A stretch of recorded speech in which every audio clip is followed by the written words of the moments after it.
मिट्टी से भी यारी रख, मिट्टी से भी यारी रख, दिल से दिलदारी रख।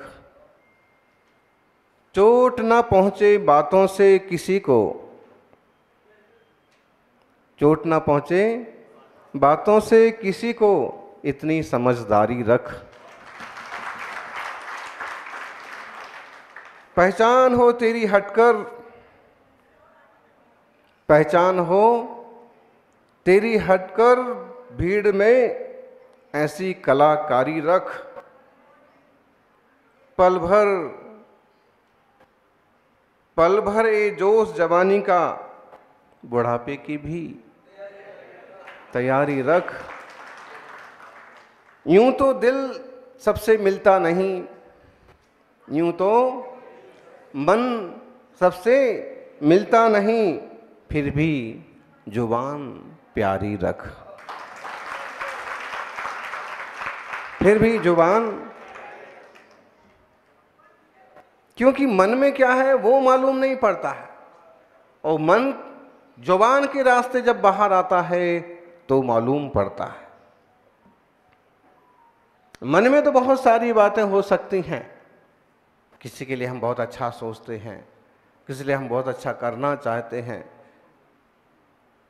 किसी के लिए हमारे मन में कटु विचार हो सकते हैं, लेकिन जब तक मन में है तब तक कोई बात नहीं। जब वो जबान पर आता है तो अगर अच्छा है तो रिश्ते मिठास से भर जाते हैं, और अगर जबान पर आया हुआ कड़वा है तो रिश्ते कड़ुआहट से भर जाते हैं। इसलिए जीवन एक एक शब्द तौल करके बोलना चाहिए, प्रत्येक तरह की मर्यादा पालन करना चाहिए। सौभाग्यशालियों, हम तो मर्यादा पुरुषोत्तम के देश में जन्मे हैं, और श्री राम तो प्रसिद्ध हुए मर्यादा पुरुषोत्तम के रूप में है। वो आदिनाथ दुनिया की सबसे पहले मर्यादा पुरुषोत्तम थे। विवाह संस्था की शुरुआत उनसे हुई, राज्य संस्था की शुरुआत उनसे हुई। बेटे बेटियां क्या चीज होती हैं और शिक्षा किस ढंग से दी जाती है वो शुरुआत उन्होंने की। जनता किस ढंग से सुखी और आनंदित रहे वो मार्गदर्शन उन्होंने किया। आपसी प्यार और रिश्ते क्या चीज होते हैं दुनिया को उन्होंने बताया। जो गृहस्थ की मर्यादाएं होती हैं वो गृहस्थ रहते हुए लोगों को सिखाई, और जो मुनि की मर्यादा होती है वो मुनि बन करके दुनिया को सिखाई। और सिर्फ संसार में रहने के लिए हम पैदा नहीं हुए हैं, गर्भ में आए हैं तो जन्म होगा।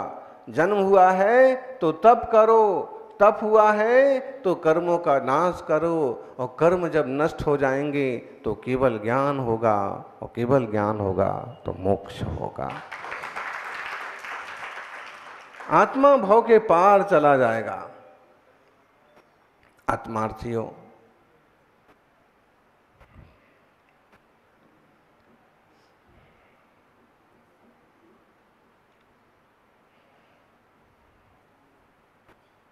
जरूरी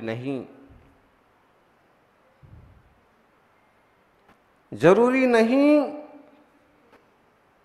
कि कुछ तोड़ने के लिए पत्थर ही मारा जाए।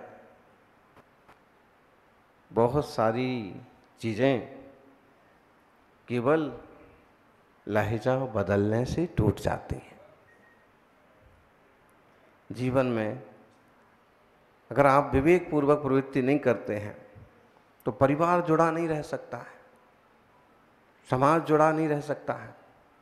जरूरी नहीं कि कुछ तोड़ने के लिए पत्थर ही मारा जाए, लहजा बदलकर बोलने से भी बहुत कुछ टूट जाता है। बात वही होती है जब प्यार से कहा जाता है तो सबको अच्छा लगता है, और वही बात अगर किसी और लहजे से कही जाती है तो काम बहुत सारे, ये आपके पल पल का लेखा जोखा हो सकता है। जीवन में वही बात अपन कहते हैं तो वही आत्मीयता बढ़ा देती है, लेकिन अगर मुंह दूसरे ढंग का बना करके वही बात कही जाए तो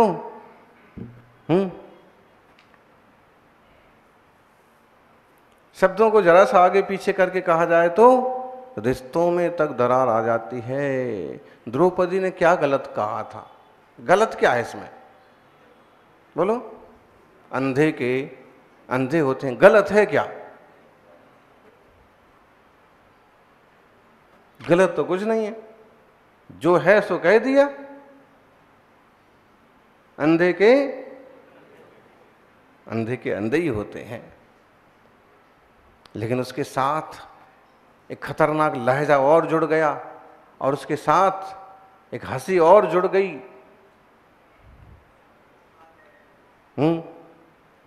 आग में और घी पड़ गया। पहले ही मन खट्टे थे, और मुस्कुराकर देखने में और देखकर मुस्कुराने में बड़ा फर्क होता है। मुस्कुराकर देखने में और देखकर मुस्कुराने में बड़ा फर्क होता है। नतीजे बदल जाते हैं और कभी रिश्ते भी बदल जाते हैं। मुस्कुरा करके देखना का मतलब है आत्मीयता और अपनेपन का प्रतीक है। लेकिन किसी को देखने के बाद मुस्कुराना वो व्यंग भी होता है। आजकल बहुत होशियार बन रहे, आजकल बहुत उड़ने लगे।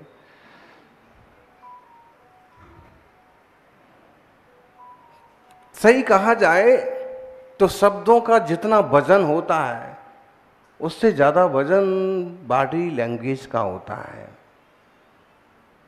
उसके पेश करने के तरीके का होता है। शब्द वही होते हैं, लेकिन आप पेश कैसे करते हैं। रसोई वही होती है, आटा वही रहेगा, दाल वही रहेगी, मसाले वही रहेंगे, घी तेल साग सब्जी सब वही रहेगा, लेकिन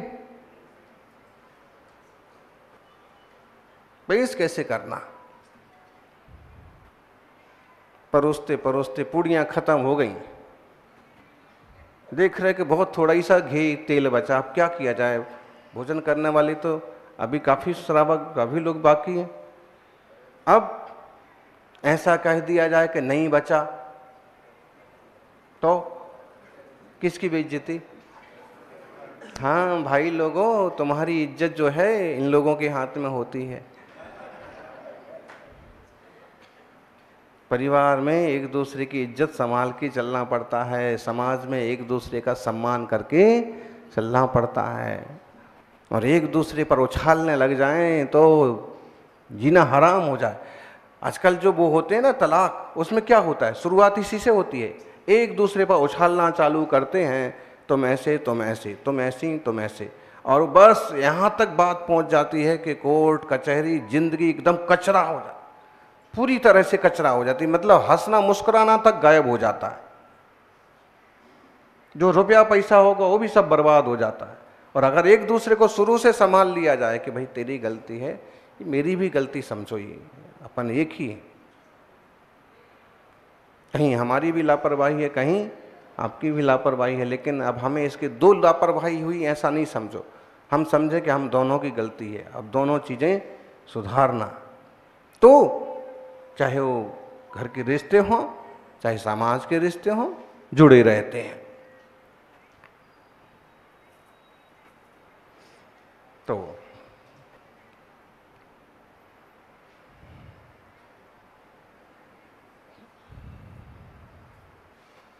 मर्यादा बहुत जरूरी है।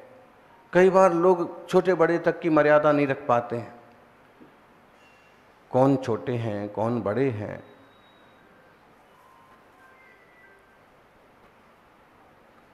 कम से कम उम्र का लिहाज करो।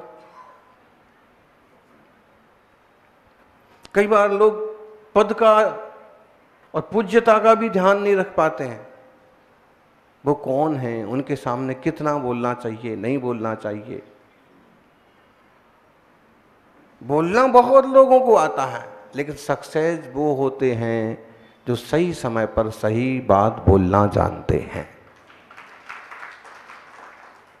बातों का वजन होता है, बातों का भी स्वाद होता है, जैसे मसालों का स्वाद होता है। रसोई वही होती है एक जन बनाते हैं तो लोग उंगलियां चाटते रह जाते हैं, और दूसरे बनाते हैं तो 2-4 ग्रास खा करके उठ जाते हैं। अब क्या कहें, क्या बोलें। एक जन बातें बोलते हैं तो सब लोग सुनते हैं, और कोई ऐसा बोलता है कि सुनने वाले भी नहीं सुनते हैं। आज के जमाने में आप डांट पीट करके अपने बेटे को भी सुधारना चाहें ना, तो वो भी मुश्किल है। आत्मीयता से, प्रेम व्यवहार से समाज को लेके चलिए, परिवार को लेके चलिए। मर्यादाएं जरूरी हैं, और शुरुआत हम अपने से करें। हमारी क्या मर्यादा है? जब कोई अपनी मर्यादा से बाहर निकलता है तब समस्याएं खड़ी होती हैं। अति परिचयेषु अवज्ञा, ज्यादा परिचय हो जाने से भी अवज्ञा होती है।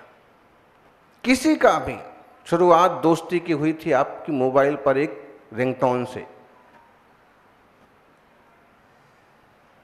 अननोन नंबर से आपकी शुरुआत हुई थी।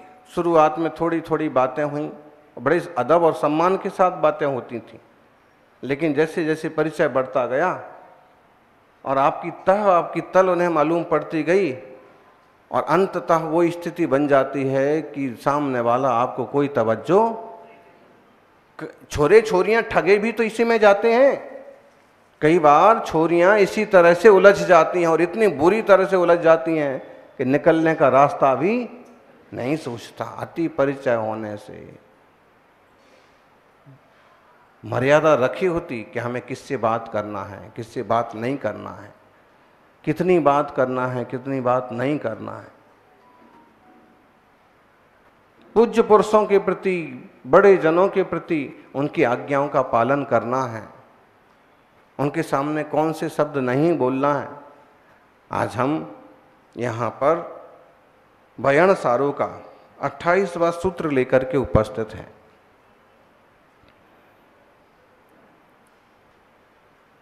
मज्जादिदो महामेरु,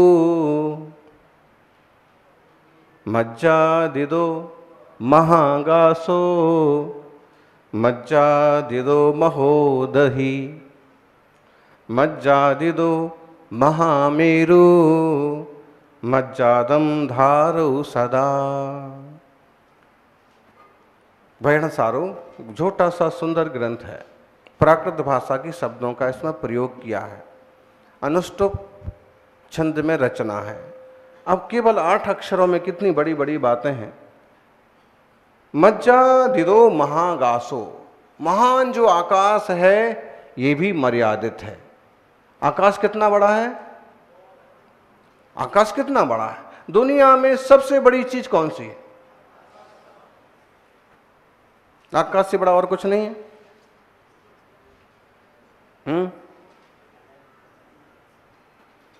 अगर हम द्रव्यों की बात करें तो 6 द्रव्यों में जीव, पुद्गल, धर्म, अधर्म, आकाश, काल, सबसे बड़ा कौन है इनमें? कितना बड़ा है आकाश? अनंत है आकाश। और इस अनंत आकाश में एक छोटे से हिस्से में बीचों बीच लोक की रचना है।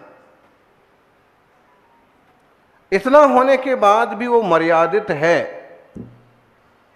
जो उसकी मर्यादा या जो सीमा है उसका उल्लंघन वो नहीं करता। अच्छा, आकाश से बड़ा कुछ और भी है? बोलो ज्ञानी। आकाश से बड़ा विभाव में बोले तो तृष्णा भी है, लेकिन स्वभाव की तरफ से बोले तो ज्ञान है।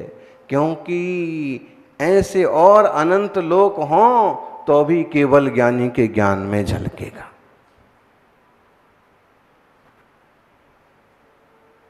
फिर भी लोक प्रसिद्ध तो यही है कि आकाश से बड़ा कुछ भी नहीं है। चलो यही बात मान के चलें तो भी ये मर्यादित है। मर्यादा है इसकी अपनी। आज इधर है कल उधर है, ऐसा नहीं होता है। और मज्जादिदो महोदही, महोदही, महोदधी, दही बोलते ना आप लोग, दही, मट्ठा, छाछ गर्मी में की बहुत उपयोगिता होती है। दही शब्द जो है कौन सी भाषा का है बताओ? बताइए। आप लोग इतना दही खाए गर्मी के दिनों में, फिर भी पता नहीं कि कौन सी भाषा का शब्द है। बोले आम खाना कि पेड़ गिनना। और लोग तो दही और मट्ठा और छाछ में अंतर भी नहीं समझते कई सारे लोग। अरे भाई, थक्के वाला दही होता है, मथने के बाद मट्ठा होता है, ज्यादा पानी मिलाएं और नवनीत निकाल लें वो छाछ। दही शब्द प्राकृत भाषा का शब्द है, क्योंकि संस्कृत में दधी बनता है, दधी। और माखन शब्द कौन सी भाषा का है? माखन चोर प्राकृत भाषा का ही माखन या माखन बनेगा। और संस्कृत में क्या बनेगा? मक्खन। वैसे उसका और दूसरा प्रयोग रक्षण बनेगा, जो चिपकता है।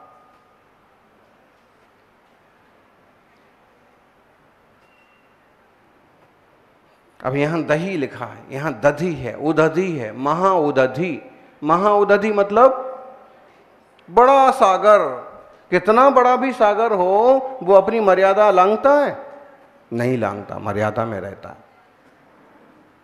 मज्जादिदो महामेरु, मज्जादिदो महोदही, मज्जादिदो महागासो, महागासो महामेरु। महामेरु मतलब सबसे बड़ा पर्वत। दुनिया का सबसे बड़ा पर्वत कौन सा है? बोलो 98%। सबसे बड़ा पर्वत कौन सा है दुनिया का? किस किसने देखा? वो लोक में प्रसिद्ध है एवरेस्ट की चोटी। और आजकल लोग वहां पिकनिक मनाने के लिए जा रहे हैं। सबसे ऊंचा पर्वत है महामेरु। इतना ऊंचा होने के बाद भी उसकी भी अपनी मर्यादा है। मेरु पर्वत के ऊपर स्वर्ग कितनी दूरी से चालू होते हैं? स्वर्ग के विमान हैं? एक बाल। बाल किसका होगा वो?